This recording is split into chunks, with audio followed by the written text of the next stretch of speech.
Hi everyone, welcome back to another video from Wake&Tech. Today I'm going to be guiding you through how to set Zoom status message. To set your Zoom status message, launch open the Zoom application on your mobile device or desktop. Sign into your account and then once you're inside, go to the More button at the bottom right. Inside More menu, tap on your profile name. Now go ahead and tap on Set Status Message.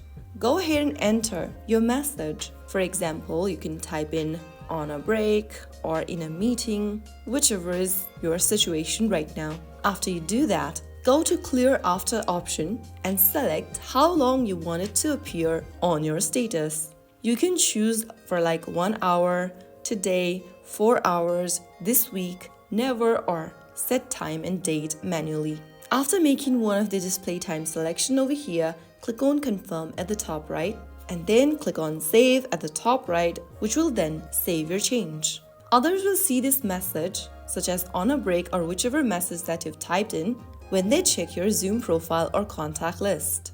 That way you can keep your coworkers, classmates, or friends informed without having to say a word on Zoom status message. If you found the video helpful, don't forget to like, share, and subscribe to the channel by hitting that subscribe button.